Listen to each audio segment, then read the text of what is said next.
முகத்தை மறைத்துக் கொண்டு காவல் நிலையத்திற்குள் பரபரப்பாக நடந்து சென்ற இளைஞர்கள்.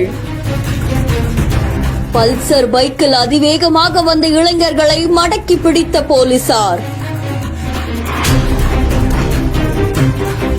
காவலர்களின் சட்டையே கிழித்ததாக சொல்லப்படும் சம்பவம் பெரும் பரபரப்பை ஏற்படுத்தியிருக்கு.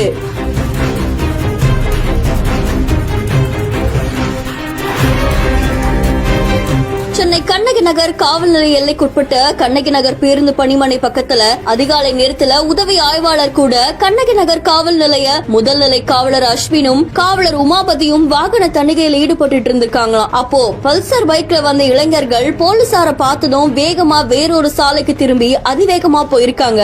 இத பார்த்து அங்க இருந்த போலீசார் அவங்களை பிடிக்கிறதுக்காக பின்னாடியே துரத்தி இருக்காங்களாமா. அதை தொடர்ந்து அந்த இளைஞர்களை பிடிச்சதா தெரிவிக்கப்பட்டிருக்கு. இதுல போலீசாருக்கும் பல்சர் பைக்ல வந்த இளைஞர்களுக்கும் முள்ளு ஏற்பட்டதாகவும் கூறப்படுது. அப்போ அந்த நேரத்துல காவலர் உமாபதி அப்படின்றவருடைய சட்டைய அங்க இருக்கக்கூடிய இளைஞர் கிழித்ததாகவும் கூறப்படுது. அதை தொடர்ந்து அந்த 2 இளைஞர்களையும் கைது செய்த காவல்துறையினர் அவங்களை காவல் நிலையம் அழைச்சிட்டு போயிருக்காங்க. மேலும் காவல்துறையினருடைய வாகன தணிகையில இப்படி ஒரு சம்பவம் நடந்தது அந்த பகுதியில் பெரும் பரபரப்பை ஏற்படுத்தியிருக்கு.